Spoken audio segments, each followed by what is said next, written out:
Hello, this is Mr. Stremecki. I'm here to help you out with your worksheet for Module 1.1, which is the first one we did. I want to go through a couple of these really quick with you just to help you out so you can get this worksheet done and over with and turned in. Some of these are already pre-filled out to try and give you a little bit of scaffolding to help you figure out how to get started. I'm going to start down here with number 5 where we have to fill everything in. That way you can know exactly what to do. The first thing you need to do before you get started on this worksheet is you're going to need a copy of the periodic table in front of you. So either digitally get one on your computer, or if you got a hard copy printed off, or if I sent you one, make sure you get that out. And the first element right there we're going to be messing around with is nitrogen. Now looking at your periodic table, here's nitrogen. Nitrogen is element number 7. It has a larger number on there, 14.01. Now this big number down here, I like to remember it's the big one, so it's very massive. So that is the mass of nitrogen. And the 7 up there is the atomic number, and that tells you the number of protons.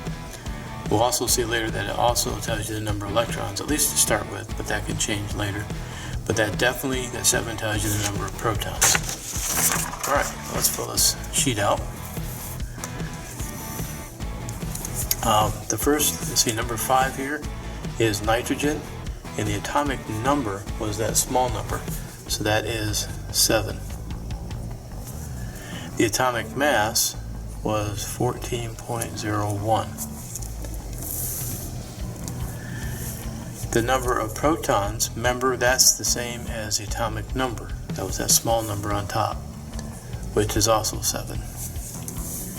To find the number of neutrons, you always take the atomic mass, which in this case is 14. We're going to round this up. Always use whole numbers on this for the number of protons, neutrons, and electrons. So we're going to round this up and say 14.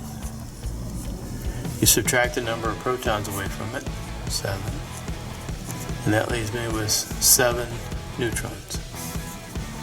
And then the number of electrons. Electrons are negatively charged.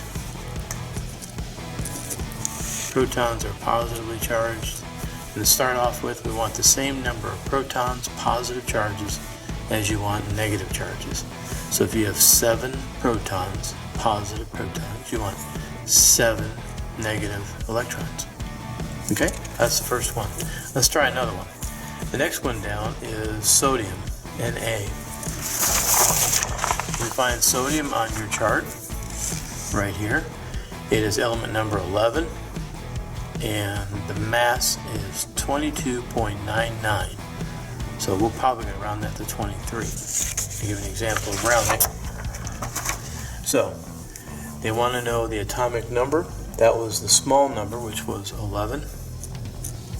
The atomic mass, that was 22.99. They want to know the number of protons. Remember, the atomic number is the number of protons, so that's 11. And the number of neutrons, you got to take the mass, round it up. In this case, since there's a 9 right there, we're going to, and that's 5, it's greater than 5, so we're going to round this up and make this 23 minus 11. So the number of neutrons is going to be 12.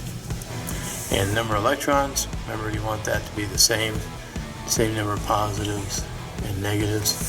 So we got 11 positive protons. We're going to start off with 11 negative electrons. Okay? Email me if you have any questions.